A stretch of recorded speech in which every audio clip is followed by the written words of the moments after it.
suis né à Rodez. Je viens d'Afghanistan. Je viens d'ici. Je viens de chez moi. I'm from Somalia.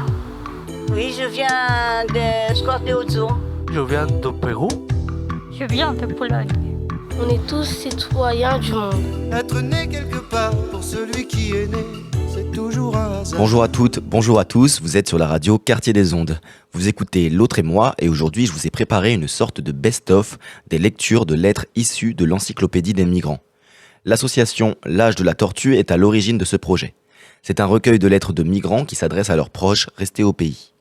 Mais ne vous inquiétez pas, Paloma, directrice artistique du projet, et Gilles, président de l'association L'Âge de la Tortue, vont vous expliquer en détail le projet dans un extrait de l'épisode 1. Mais avant ça, on écoute une lettre interprétée par Gilles. Chers parents, j'ai sans doute fait le choix le plus difficile de mon existence en vous écrivant cette lettre, chers parents. J'aurais souhaité aussi l'écrire en Haoussa, mais autant je continue à le parler avec mes enfants, je n'ai malheureusement jamais appris à l'écrire à l'école. Je souhaite surtout que cette lettre soit la manifestation du grand amour que j'ai nourri pour vous pendant des années et que je n'ai pas pu vous témoigner. Parce que dans mon éducation, on ne fait pas apparaître les émotions, les sentiments qui nous traversent, surtout envers son père. Je regrette d'avoir attendu votre mort pour vous le dire. Malgré cela, je voudrais que vous sachiez à quel point je suis à la fois ému et touché de prendre ma plume pour vous dire tout l'amour, l'admiration, la fierté que j'ai enfouie dans mon cœur pour vous deux. Et je suis certaine que vous auriez été heureux de mieux connaître vos petits-enfants, élevés dans les mêmes valeurs en France, où j'ai choisi d'habiter, notamment pour permettre à l'un de mes enfants soigné à l'hôpital de continuer à vivre. Vous m'avez servi d'exemple de respect, de tolérance, de courage, d'espérance, de combativité durant toute ma vie. Ces valeurs m'ont permis d'avancer, de surmonter les obstacles les plus difficiles de ma vie, de comprendre l'autre. Vous m'avez toujours souhaité la voie de la réussite dans toutes vos prières. Baba, le saviez-vous qu'en m'accompagnant avec Clonte Abdou au consulat de France pour l'obtention du visa, vous alliez confier mon destin à cette France que vous avez tant aimée et que vous avez contribué à libérer des nazis. Vous faites partie de ces milliers de combattants de couleur noire, recrutés aussi bien en Afrique de l'Ouest qu'en Afrique de l'Est, et qui ont, de gré ou de force, été arrachés à leur terre natale pour répondre à l'appel du général de Gaulle en 1940, afin de défendre l'honneur et la dignité de la mère patrie. On vous avait tous attribué le générique de tirailleurs sénégalais. Je veux, par cette lettre, vous donner votre dignité, en vous reconnaissant comme tirailleur nigérien. Vous n'avez jamais arrêté de me répéter que ce qui a été injuste, c'est au niveau de la pension, car vous êtes mort sans avoir touché votre pension, malgré les innombrables recours. Pourtant, vous n'avez jamais nourri de haine ou de colère. C'est vous qui avez transmis à toute votre descendance l'amour de la France. Aujourd'hui, je me sens entièrement française, même si j'ai gardé des liens avec mes sœurs et mes frères restés au Niger. Je vous remercie, papa, de m'avoir élevé dans l'amour et le respect de la diversité culturelle en insistant sur l'importance de l'éducation, base de la réussite scolaire et sociale. Vous n'avez jamais cessé de nous répéter que rien ne pourra se construire durablement si les bases ne sont pas fondées et solides. Et cela ne peut être possible dans d'autres circonstances de la vie que si c'est vous-même qui choisissez la ligne directrice de ce que vous souhaitez devenir ou faire de votre vie. C'est en donnant du temps au temps que je suis parvenu, notamment en travaillant avec des chercheurs comme Christian Leray, sociolinguiste, dont j'ai suivi les cours sur l'interculturalité à l'université Rennes 2, à prendre conscience de la diversité linguistique et culturelle qui compose notre société française et ainsi de la nécessité de créer et de construire des espaces de dialogue comme l'arbre à palabre du vivre ensemble. Papa, vous qui avez tant participé à des arbres à palabre au Niger, vous n'auriez jamais pensé que l'on pouvait l'adapter en France pour mieux vivre ensemble et développer la citoyenneté de chacun. Auriez-vous pu penser aussi, chers parents, qu'à la sortie de l'université, j'allais créer l'association MATA pour promouvoir les droits des femmes comme le nom Aoussa de l'association l'indique. Avec MATA en France et au Niger, nous avons développé par nos actions concrètes des relations internationales sur l'interculturalité, dans le but de développer notre patrimoine humain commun, que doit être cette humanité solidaire. Il s'agit d'aller au-delà des divergences politiques, sociales, économiques et culturelles pour bâtir les pages d'une nouvelle histoire qui nous ressemble. Quartier des Ondes, get ready, feel at home. Quartier des Ondes, installe-toi. Quartier des Ondes, fais Vous comme avez chez entendu toi. une lettre issue de l'encyclopédie des migrants.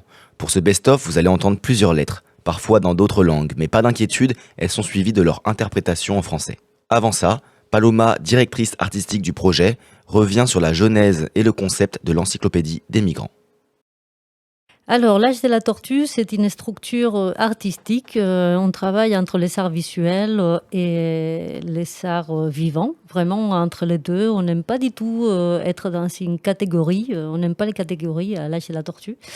Et donc, on fait des projets artistiques assez expérimentaux. Moi, j'aime bien dire qu'on est un peu comme des chercheurs, mais en art. Et donc, on fait des projets participatifs, notamment.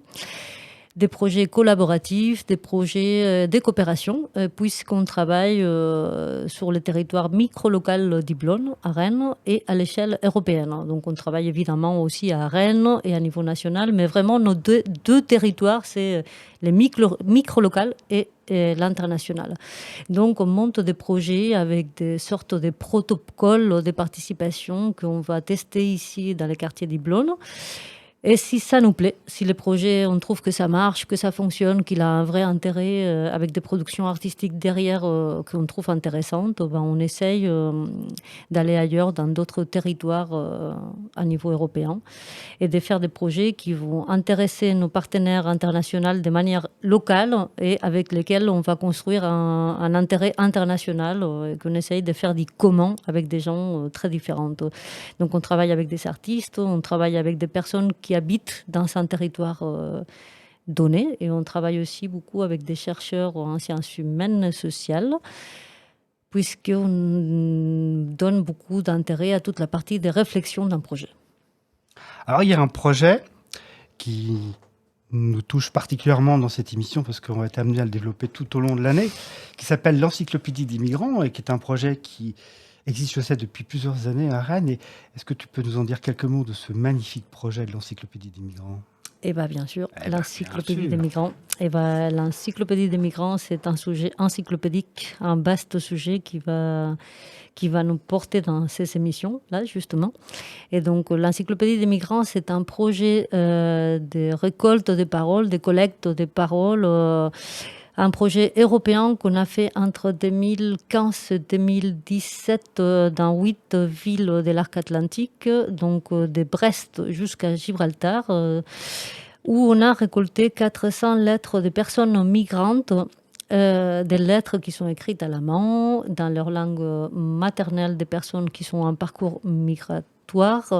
Et donc, on a rassemblé toutes ces lettres-là dans un objet un peu culte, un objet sacré, qui est l'objet d'une encyclopédie. Et donc, on a détourné l'encyclopédie de Diderot et d'Alembert, l'encyclopédie des Lumières, Et donc, on a fait un objet artistique qui se ressemble beaucoup à une vieille encyclopédie. Donc, un objet vraiment, c'est un très grand livre en 3 volumes qui fait, grosso modo, c'est un A3 en grand, qui fait 15 kilos. Les 3 volumes, ils font 15 kilos. C'est relié en cuir avec des lettres en or. Donc, c'est un objet vraiment de luxe qui est très, très joli.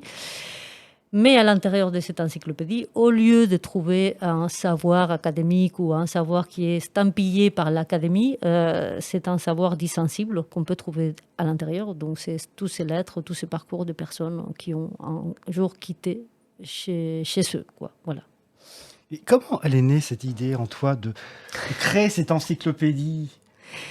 Alors, en fait, moi, j'ai commencé à travailler à l'âge de la tortue il y a 15 ans, je crois. Et donc, la première fois que je suis arrivée au quartier Diplôme, j'étais invitée pour une résidence artistique sur un projet qui s'appelait Correspondance citoyenne. Et donc, on était des artistes invités à travailler en immersion dans les quartiers et on devait faire des productions artistiques en forme de correspondance, en étant une correspondance ou quelque chose de très libre.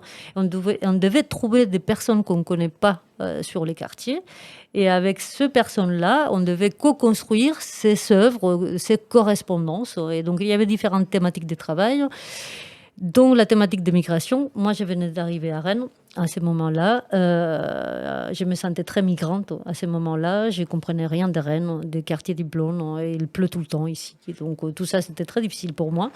Et donc, à cette époque-là, ce que je faisais en tant que migrante, c'était d'écrire des lettres à ma famille en Espagne. Ça, je le faisais régulièrement parce que j'aime beaucoup l'écriture et envoyer des lettres. Parce que pour recevoir des lettres, il faut en envoyer. Ça, je l'explique publiquement. On ne peut pas recevoir des lettres si on n'en envoie pas. Et ben, moi, j'en envoyais plein. Et donc, j'ai écrit une lettre à ma grand-mère, Nicasia, qui à cette époque-là, elle était vivante. J'ai expliqué qu'est-ce que c'était que les blondes, Rennes, la France, etc. Et comment je me sentais à ce moment-là de ma vie. Et donc, je l'ai écrit en espagnol, j'ai traduit tout ça en français avec des collègues français. Et j'ai fait une sorte de micro-édition, comme une sorte de dépliant carte postale. Et avec cette lettre-là, je suis allée me balader dans les quartiers d'Iblone, rencontrer d'autres personnes avec aussi un parcours migratoire comme le mien, qui se prêtent au même exercice. Et donc, comme ça, j'ai fait une collection de micro-éditions, des lettres des personnes migrantes.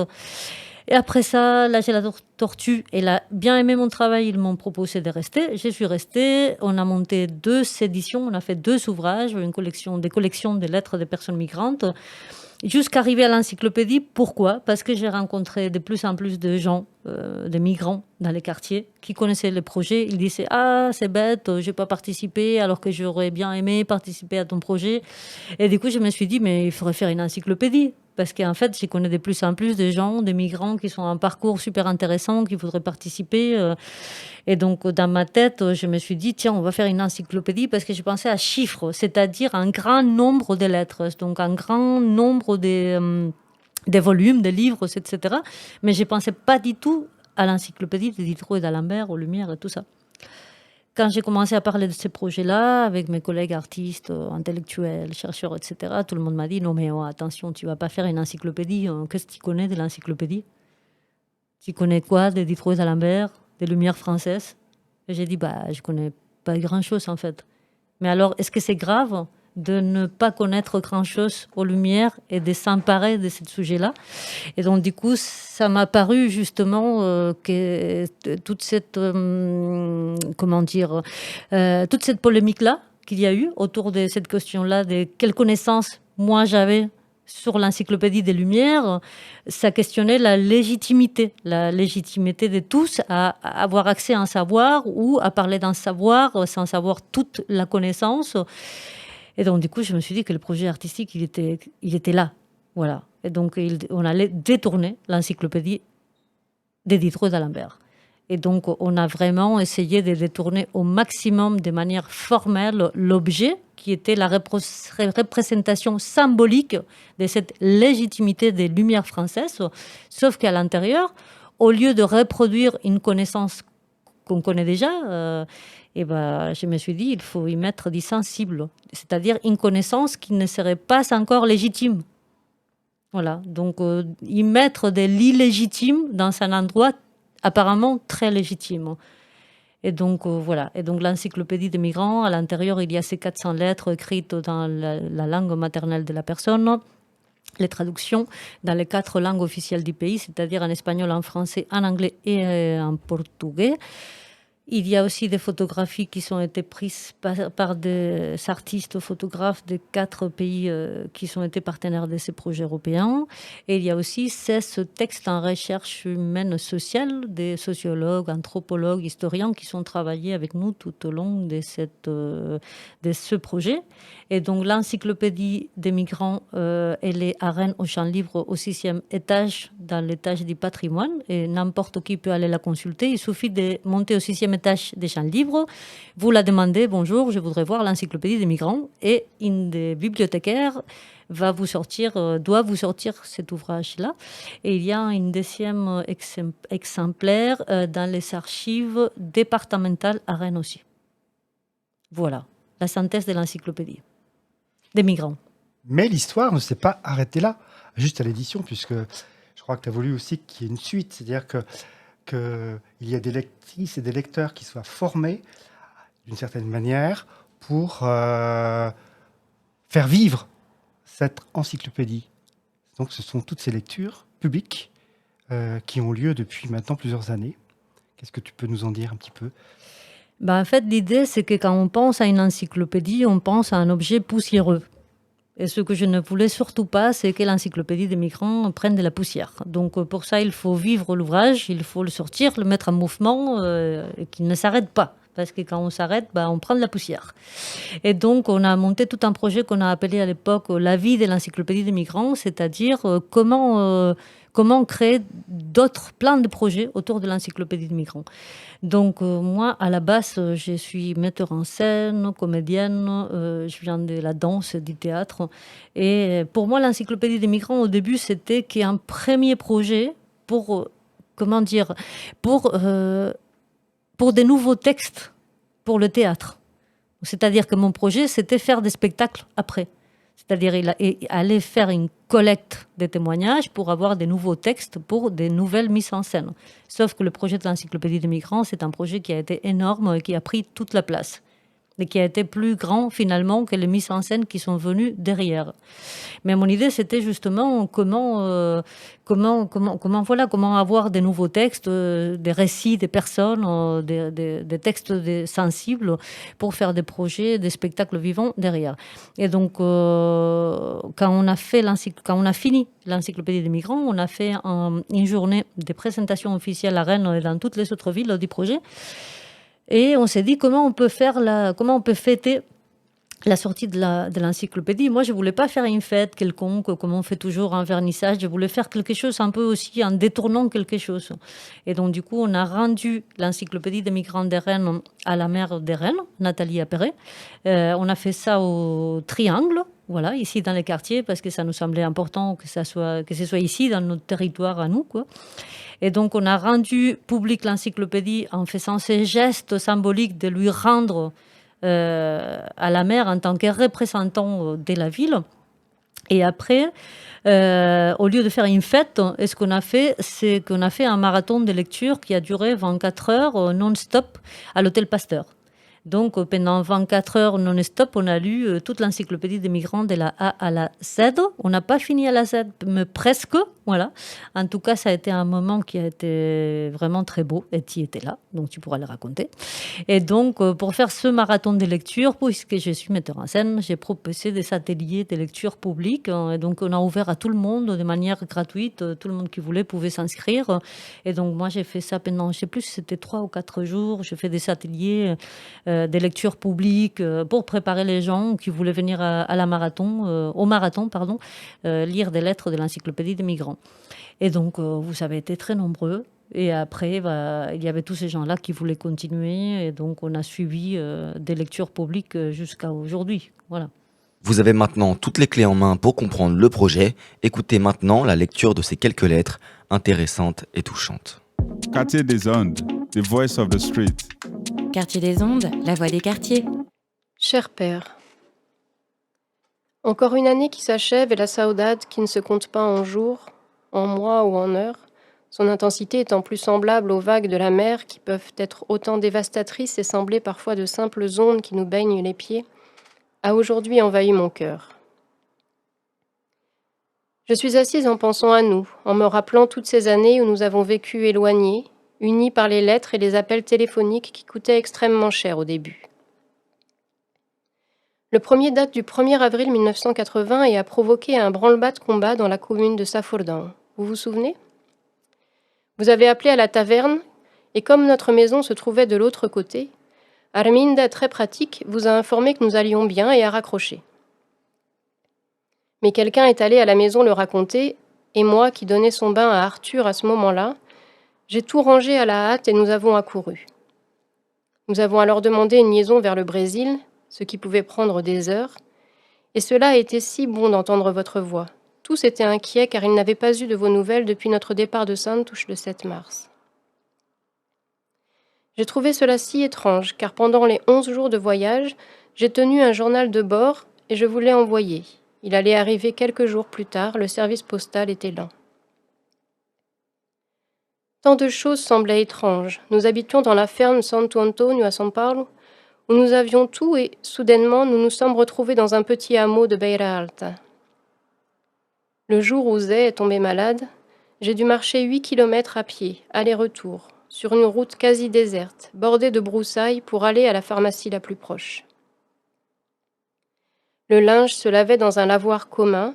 Les femmes étaient débordées mais de bonne humeur. Elles riaient de mon manque d'expérience. Et comme il faisait froid, les enfants dormaient ensemble et il y avait tellement de couvertures qu'elles semblaient nous étouffer. Mais le jour est arrivé où, tel un tour de magie, tout a été différent. Il y avait de la couleur, des pousses vertes, des petites fleurs jaunes. Pour la première fois, nous pouvions percevoir la différence des saisons. L'achat de la boutique, l'escroquerie dont nous avons souffert, la douleur de nous retrouver soudain sans toit, sans emploi, sans argent, eh bien tout cela s'est passé il y a très longtemps. Mais je pense que maintenant tu arrives à comprendre, car nous ne vous avions jamais tout raconté. Comment aurions-nous pu vous parler de la douleur, de l'angoisse, du vide que l'on sent loin de la famille, de la terre où nous sommes nés ? La vie n'a pas été simple. Je ne saurais dire si cela aurait été mieux de rester au Brésil. J'ai payé cher le fait d'avoir immigré. Au début, nous avons passé 10 ans sans nous voir. C'est pour cette raison que nous vous avons envoyé André pour vivre avec vous. Tant de larmes versées m'ont mené à m'intéresser de plus en plus aux problèmes de l'immigration. La communauté brésilienne est importante et les problèmes sont multiples. Après avoir beaucoup travaillé, j'ai fondé une association et j'ai décidé de reprendre des études. Après avoir obtenu une licence en sociologie, je suis à présent en master.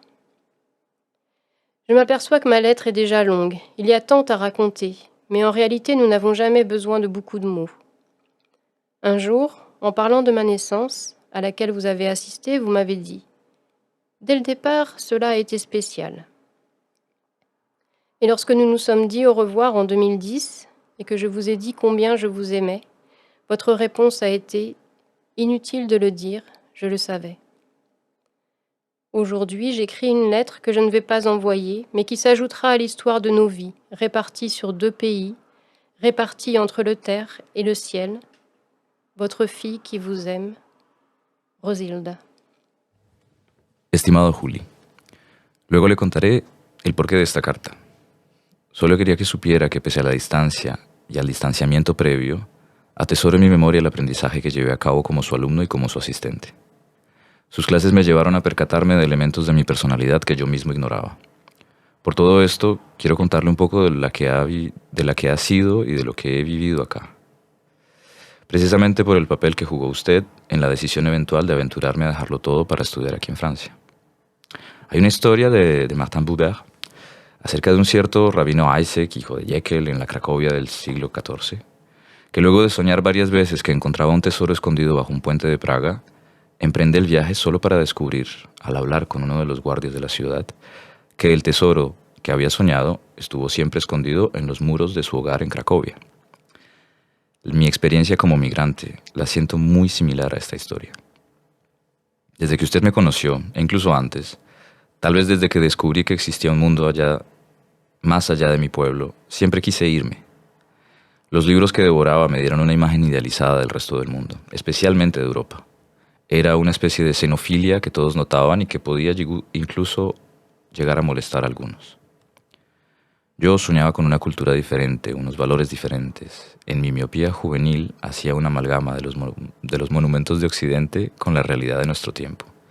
Y me había inventado una imagen de Francia como una especie de parque de atracciones intelectual.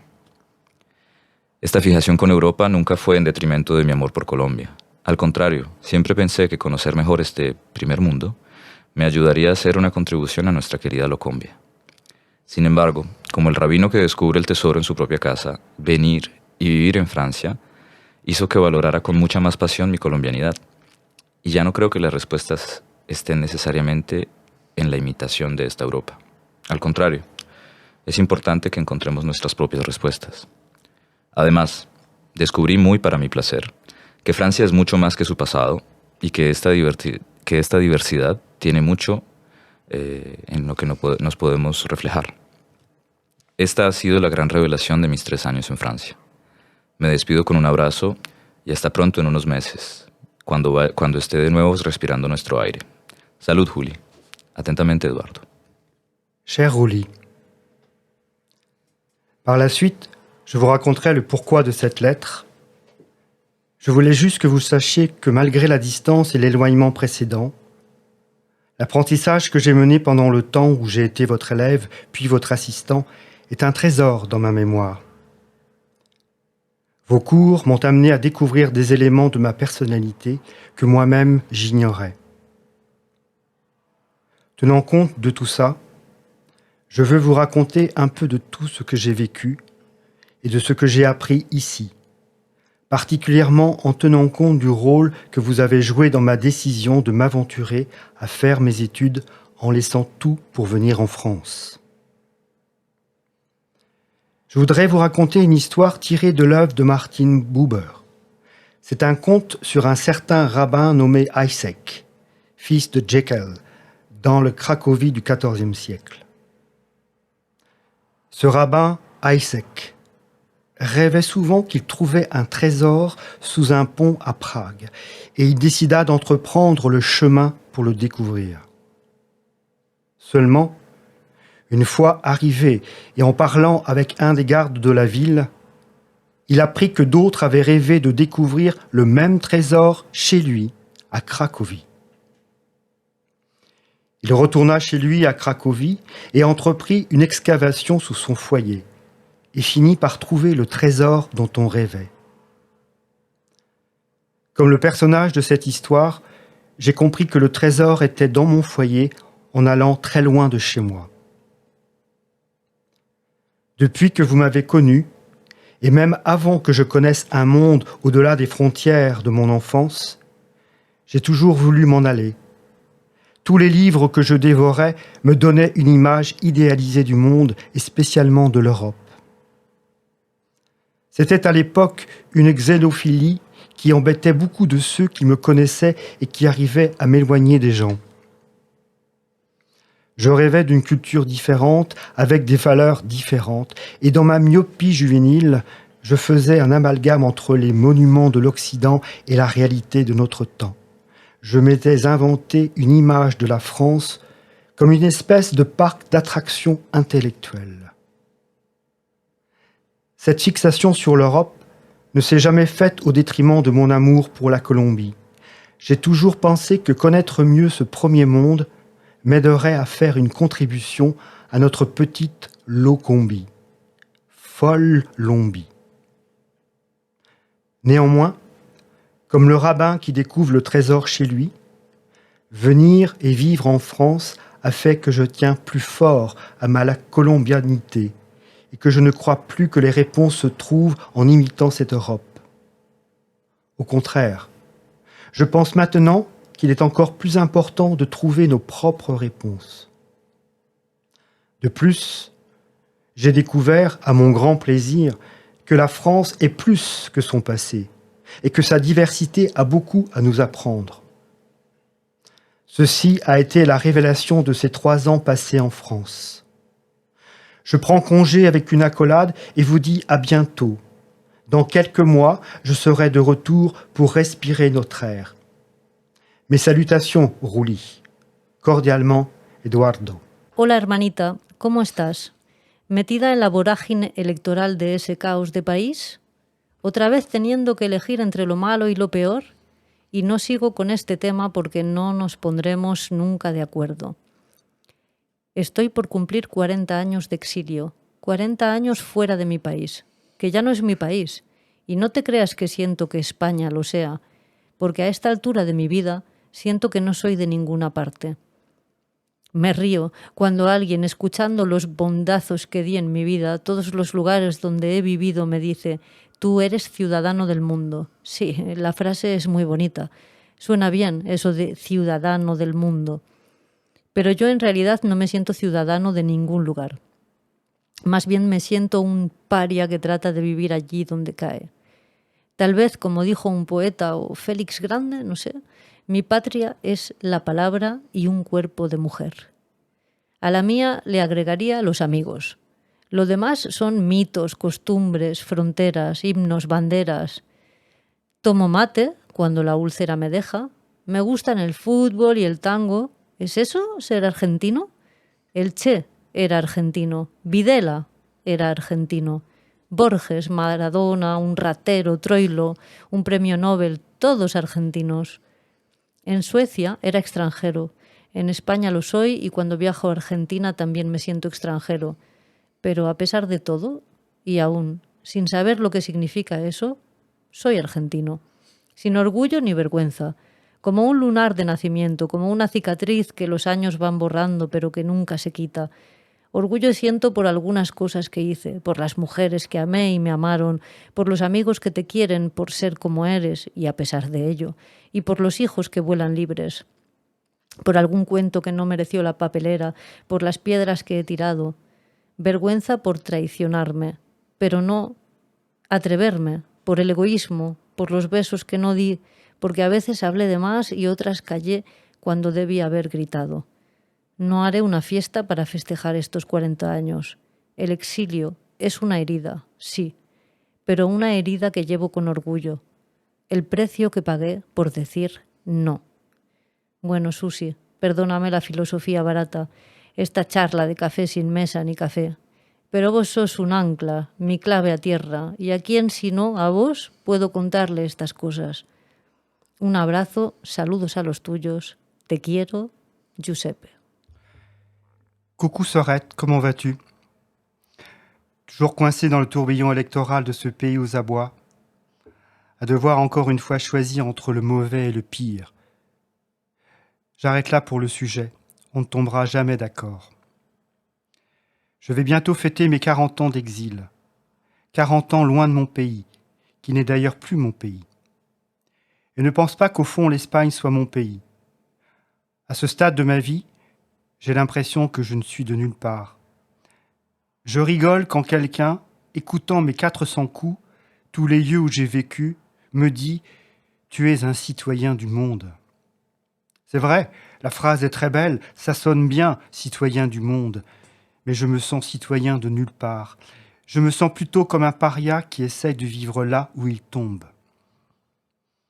Peut-être que, comme l'a dit un poète, Félix Grande, le langage et le corps de la femme sont mon pays. Je rajouterai des amis. Le reste, ce sont des mythes, des coutumes, des frontières, des hymnes, des drapeaux. Je bois du maté lorsque l'ulcère me laisse tranquille. J'aime le football et le tango. Cela fait-il de moi un Argentin? Le Che était argentin. Videla était argentin. Borges, Maradona, un voleur. Troilo, un prix Nobel, tous des Argentins. En Suède, j'étais un étranger. En Espagne, je suis un étranger. Et quand je voyage en Argentine, je me sens encore étranger. Malgré tout, sans savoir vraiment ce que ça signifie, je suis argentin. Sans fierté ni honte. Comme une tache de naissance, comme une cicatrice effacée par les années, mais qui ne partira jamais.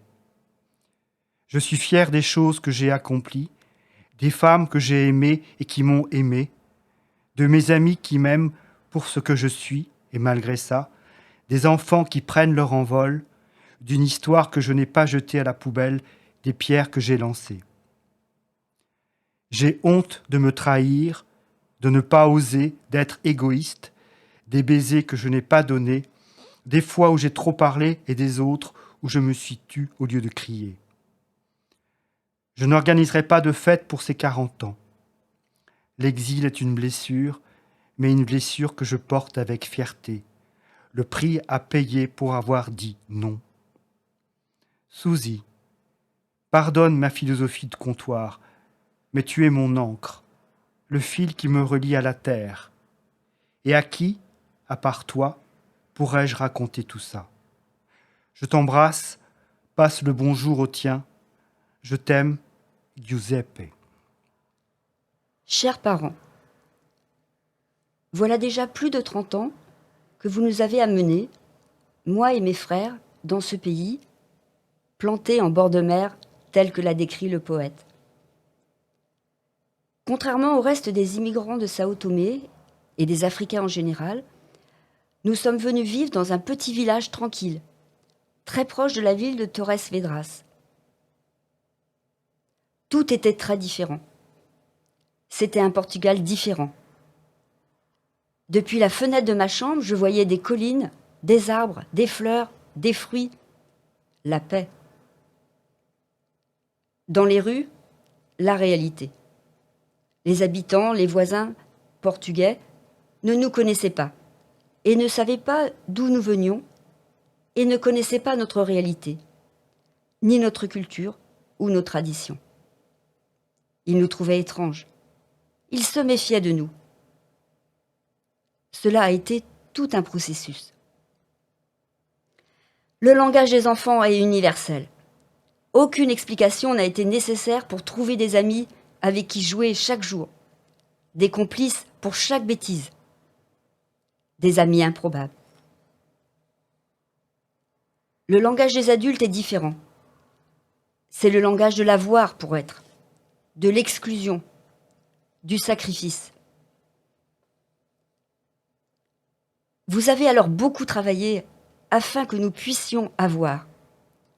Mais vous vous êtes surtout inquiétés de nous former en tant qu'êtres humains.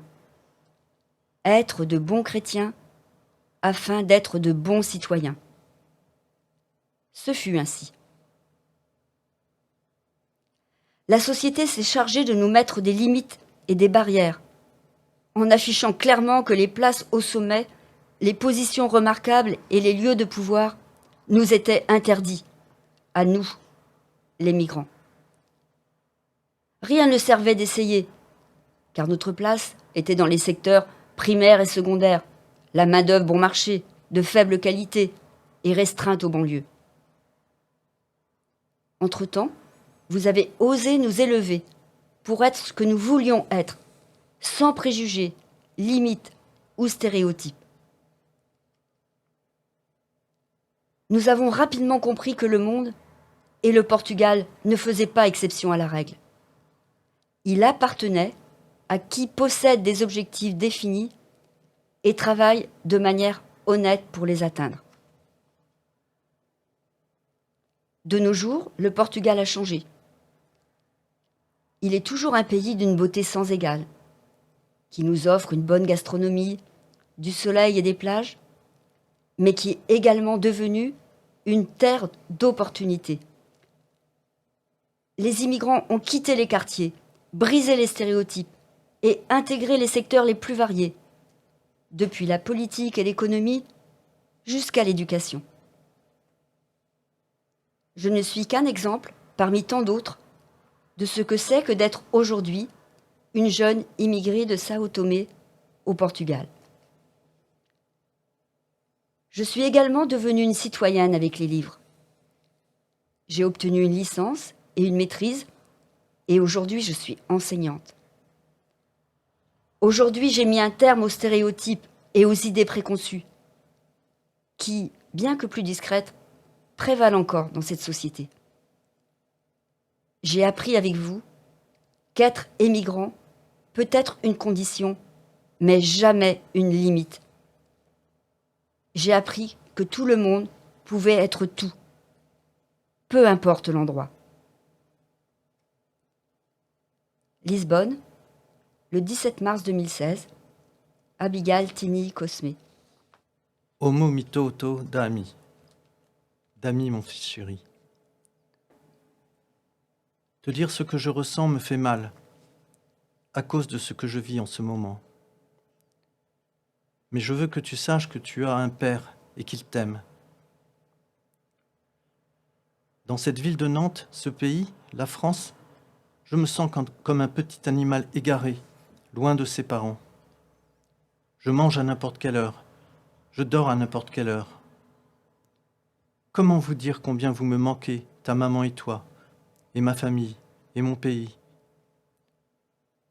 En ce moment, je suis comme toi, mon fils, comme un bébé qui doit tout apprendre depuis le début. À parler une nouvelle langue, à comprendre comment font les gens autour de moi. Tout ce que je mange est nouveau, tout ce que je bois est nouveau, tout ce que j'entends est nouveau, tout ce que je vois est nouveau. Je ne savais pas que ta mère te portait, mon bébé, avant que j'arrive en France. J'aurais tant aimé te sentir dans son ventre au moins une fois avant de partir. En voyant des petits-enfants ou des femmes enceintes, j'ai été heureux à la pensée que tu allais arriver dans ce monde. Et en même temps, cela me fait toujours mal de ne pas pouvoir te tenir dans mes mains, mon enfant. Il faut que je te dise pourquoi j'ai dû quitter mon pays, pourquoi tu te retrouves sans un père à tes côtés. Il y a des gens, mon fils, qui n'aiment pas entendre la vérité. Des gens voulaient me faire du mal parce qu'ils n'aimaient pas la vérité pour laquelle je me battais. J'ai été obligé de m'arracher à mon épouse adorée, ta mère, à toi, à mon pays, à ma famille, à tous les gens que j'aime pour sauver ma vie. Mon fils chéri, si tu pouvais ne jamais avoir à connaître ce que j'ai éprouvé quand j'ai dû dormir dehors, dans le froid, dans le squat, avec des chiens, la saleté et la peur, avec des junkies. Et quand j'ai dû danser toute la nuit dans un club, dans la musique et les lumières, juste pour avoir un toit au-dessus de ma tête, quand je n'avais qu'une envie, dormir. Voilà les pires moments pour moi. Un jour, dans un bus, une femme a marché sur mon pied. Elle n'a pas dit pardon. Elle a crié sur moi, et je ne pouvais pas répondre parce que je ne parlais pas le français. Tout le monde dans le bus me regardait. Je suis descendu et j'ai pleuré. Une nuit, je marchais dans la rue sans savoir où dormir, et un couple bizarre s'est arrêté dans une belle voiture. Ils m'ont embarqué et m'ont conduit chez eux. Je ne comprenais pas ce qu'ils voulaient, jusqu'à ce qu'ils me montrent, et j'ai eu tellement honte. Mais le plus dur de tout, c'est quand j'ai demandé à la France de me protéger et qu'on a refusé de me croire, de m'accorder une protection et que je ne savais plus où aller. De toutes mes forces, j'ai lutté pour ma dignité, pour ne dépendre de personne pour vivre. J'ai eu le bonheur de trouver du travail et j'ai aimé les gens avec qui je travaillais. Je croyais enfin avoir trouvé une place dans ce pays. Mais on m'a enlevé mon permis de travail et ce jour-là, le monde s'est écroulé à nouveau pour moi. Aujourd'hui, j'ai retrouvé l'espoir dans l'avenir. Je crois que je peux devenir quelqu'un ici, et tu seras fier de ton père. La route est dure, mais je sais que la lumière est au bout du chemin. Pardonne-moi, mon fils, de ne pas pouvoir prendre soin de toi comme un père. Je souffre de ne pas être près de toi aujourd'hui. Mais, quoi qu'il m'arrive, où que j'aille, en haut, en bas, au milieu, d'un côté ou d'un autre, je sais qu'un jour je poserai mes yeux sur toi et je te tiendrai dans mes bras, sois-en sûr. Ton père qui t'aime, Benson. Merci d'avoir écouté ce best-of. Merci à Gilles et Paloma et plus largement à l'ensemble de l'association L'Âge de la Tortue de réaliser ces superbes émissions à la radio. À bientôt sur Quartier des Ondes.